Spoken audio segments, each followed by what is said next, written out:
meia-noite, no cemitério, uma velha com a faca na mão, passando manteiga no pão. Você conhece a teoria do Chaves? Se já conhece, se embarque comigo nessa história e nesse conhecimento. E se não conhece, seja muito bem-vindo a mais uma análise e a todo esse conhecimento da teoria. Eu me chamo Lucas e seja bem-vindo para mais um vídeo. E antes de começar o vídeo, eu queria pedir que todos deixassem o like e se inscrevessem no canal. Eu faço de coração. Eu estou vendo que muita gente está visualizando meus vídeos, mas não se inscreve no canal e não deixa o like. E eu queria pedir isso para vocês. Então, se inscreveram e já deixaram o like? Então vamos para o vídeo. Vocês conhecem o Chaves? Como é difícil ninguém conhecer o Chaves. É um seriado de 1970 que multidões, gerações assistem até hoje. Desde crianças, adolescentes, adultos e idosos. E é um seriado feito por Roberto Gomes Bolanhos, que é apelidado de Chespirito, que é Pequeno Shakespeare. Que é uma alusão ao Shakespeare. E essa teoria vai falar um pouco sobre inferno, sobre demônios e tudo isso influenciando a vila do Chaves. E de um jeito ou de outro, quem fez essa teoria foi Ademir Luiz, e ele critica muito o Roberto Gomes Bolanhos de ser chamado de Pequeno Shakespeare, porque de um jeito ou de outro, ele fala que é indigno de alguém ser chamado de Pequeno Shakespeare, porque Shakespeare fez Romeu e Julieta, entre tantas outras obras. Tudo bem que o Roberto Gomes Bolanhos, assim como eu acho, também é um gênio. Fez Chaves, Chapolin, Dr. Chapatin, entre todos os outros personagens muito bons também. Eu acho muito bom esse personagem. E Chaves, essa teoria é embasada por quê? Porque Chaves, de um jeito ou de outro, ele fez sucesso desde 1970 e faz até hoje. Tem pessoa que assiste e dá risada até hoje do mesmo jeito. Então, será que é só uma simples e ingênua comédia? Ou será que está atrás disso misticismo? Que está atrás disso toda essa coisa incógnita, toda essa incógnita? De um jeito ou de outro, vamos para a análise. A análise começa falando sobre que a vila é uma parte do inferno para a vizinhança. Inferno não tem uma denominação correta do que é o inferno. Inferno é um local de sofrimento para pessoas que fizeram mal e não se arrependeram. Então, fez cagada e ainda achou que estava certo. Ou outras denominações, como o inferno são os outros. Tem muito filósofo que fala isso, que o inferno são os outros. E nós vamos ver muito isso na vizinhança. Começando pelo título, que o título em mexicano é El Chavo del Ocho. El Chavo, ele quer dizer moleque. Chaves é só uma adaptação brasileira da palavra El Chavo.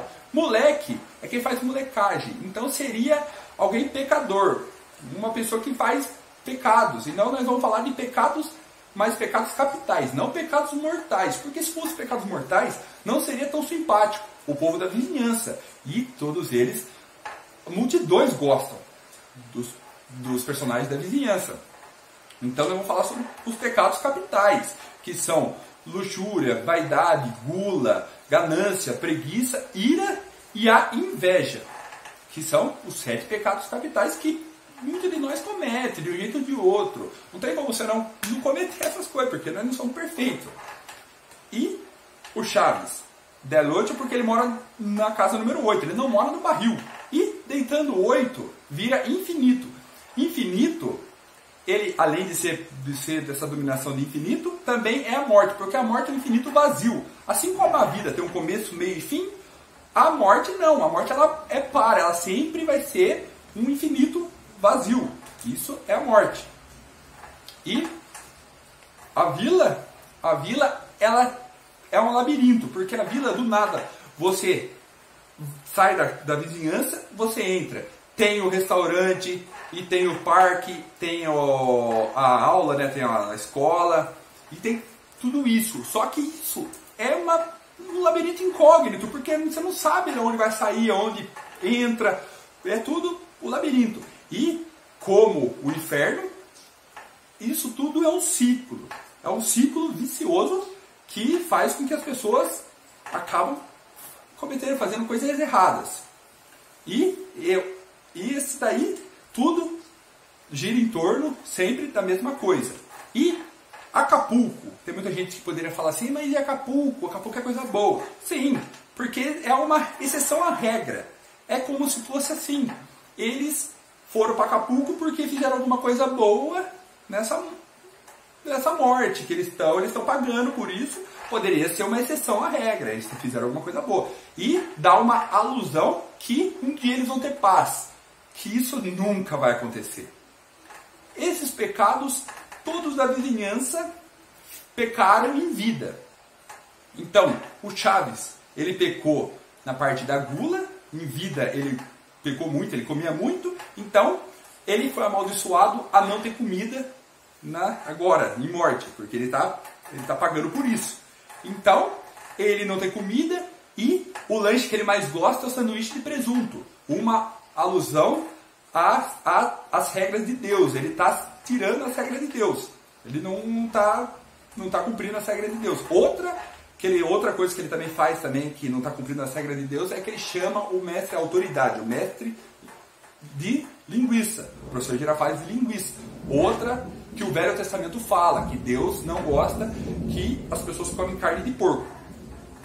Aí tem a vaidade, é da dona Clotilde, que o Roberto Gomes Bolanhos teve a fantástica ideia de chamar uma ex-miss, que é a Angeline Fernandes, para fazer a dona Clotilde, só que daí em vida ela teve muita vaidade e teve muito homens. Então, agora em morte, ela foi amaldiçoada como se fosse uma pessoa velha, ser chamada de bruxa, e não ter o amor dela, que seria o Seu Madruga. O Seu Madruga, ele, em vida, ele foi muito preguiçoso, e em morte também, muito preguiçoso. Tanto que ele faz de tudo para não pagar o aluguel. Aí tem a luxúria, que é o professor Girafales junto com a dona Florinda, que os dois em vida, ele fazia muita luxúria, fazia muito ato sexual. Então, em morte, eles não conseguem mais fazer o coito. Então, bebe xícara de café e aumenta só o desejo. Só acaba aumentando aquele desejo que nunca vai ser saciado. A ganância é pelo senhor Barriga, que o senhor Barriga, ele vai atrás do aluguel quase todos os dias. E esse aluguel sempre é com o Seu Madruga, é 14 meses, nunca vai para 15 meses. Outra alusão à morte, porque não passa, o tempo não passa lá na vizinhança. E a ira é a Chiquinha, que a Chiquinha morreu, diz a teoria que ela morreu de acidente, e ela pega o triciclo e ela passa por cima das pessoas da vizinhança, e ela até é muito raivosa. Tanto que ela tenta ser raivosa, só que às vezes, por ser menor e por ser mais fraca, mais frágil, ela acaba não tendo o que fazer e acaba chorando e chorando e chorando. E tem a inveja, que é o Kiko. Que de um jeito ou de outro, o Kiko é o menino mais rico da vizinhança, mas ele não consegue sair desse ciclo de inveja. De um jeito ou de outro, todo brinquedo de outra criança parece ser melhor que o dele. Então, eles são os pecados capitais que essas pessoas fizeram em vida. E, de um jeito ou de outro, eu queria falar um pouquinho sobre o Jaiminho. Que o Jaiminho é o único personagem, atento a isso, o único personagem vivo dessa história. Que ele é um médium. Ele é um médium e ele leva cartas psicografadas para os mortos e também vice-versa. E ele fala de Tangamandapo. Tangamandapo nada mais é que a terra nossa. Tangamandapo. Ele fala que Tangamandapo é maior que Nova York. Mas ele não... é uma teoria minha. Ele pode até falar que Tangamandapo é uma cidade. Só que é uma teoria minha. Poderia ser que ele está inventando o nome dessa cidade para não ser chamado de terra. Porque se os personagens não sabem isso, não sabem que estão mortos, como é que você vai chegar e falar que é a terra, que eles não estão na terra? Então eles não têm o poder. Eles têm que saber por si. Os espíritos têm que saber por si para chegar à luz. Então o Jaiminho não tem essa obrigação de fazer isso, não pode, não tem essa permissão. Então isso é uma teoria minha. Já que a gente está fazendo teoria, vamos aprofundar. Mas, fora isso, tem tem a Dona Clotilde. Aí tem vários demônios da vila, que faz alusão a ficar mais confuso ainda, fazer mais coisas erradas na vila. Que nem a Dona Clotilde tem um cachorro, que às vezes é cachorro, às vezes é gato, chama Satanás. E isso faz alusão ao misticismo, como se fosse o próprio Satanás ali. Não só tem ele, como tem vários outros patronos do inferno. Assim como Asmodeu, que é a luxúria, que é o Hector Bonilha, que ele chega na vila, ele é como se fosse um demônio sexual masculino, que chega na vila e faz com que Dona Florinda e o professor Girafales ficam mal nessa relação dos dois. Aí tem o Beelzebub, que é a Gula, que é a Patti, que também está como demônio sexual feminino, e ela atiça a curiosidade do Chaves. Assim como a Glória, que é a tia da Patti, atiça a do Seu Madruga, que também é um demônio sexual feminino. E ela está como Belfegor, que é o outro demônio. E ela até faz o Seu Madruga ele sair do estado de preguiça dele. Azazel é da ira, que é a Pops. A Pops faz com que a Chiquinha fique cada vez mais raivosa. Tem Mamon, que é a ganância, que é o Nhonho. O Nhonho faz com que seu pai cada vez gasta mais com coisas supérfluas que não precisa. O Leviatã é a inveja, que é o Godines. O Godines, sem querer, querendo, acerta as questões que o professor Girafales fala na sala de aula, deixando cada vez com mais inveja o Kiko. Então são esses. Esses são os patronos do inferno. E, de um jeito ou de outro, os personagens, eles estão lá e eles estão fazendo com que o seu corpo, a sua parte espiritual, está influenciando o que eles foram em vida. Então, por que o Chaves, a Chiquinha, são crianças, só que elas parecem ser mais velhas? Porque elas estão com a idade mental de quando elas morreram, mesmo elas sendo pessoas mais velhas, parecem mais velhas. E por que os outros personagens não têm esse aspecto de perceber isso? Porque todos eles estão no mesmo barco, ninguém percebe uma coisa do outro, porque todos eles estão fardados a viver esse inferno. Então, Roberto Gomes Bolanhos teve essa sensacional ideia de fazer o mito Sísifo, que o mito Sísifo é um mito filosófico que os deuses colocaram uma bola como se fosse um cotidiano. Então, todos eles sobem a bola, aí a bola cai de novo, como se fosse um dia atrás do outro, vai ser sempre o mesmo dia. Assim como o professor Girafales com a Dona Florinda, ele tem o tempo não para. O tempo não para, que seria a última frase do E o Tempo Levou, que é a trilha sonora deles. Como se sempre vai ter um amanhã na vila, sempre vai haver um outro amanhã na vila. E a bola do Kiko, infelizmente, é quadrada.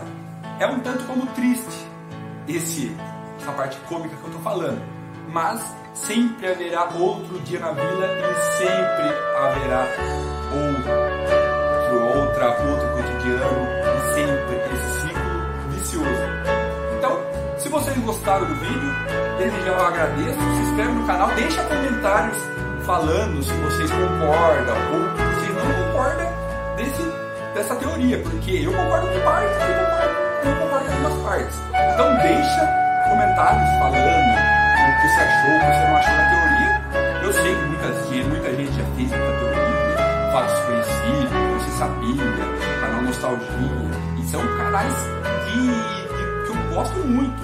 São influência pra mim que, nossa, eu gosto muito deles. Então, desde já eu agradeço e abraços, deixa o like, se inscreve no canal e tchau!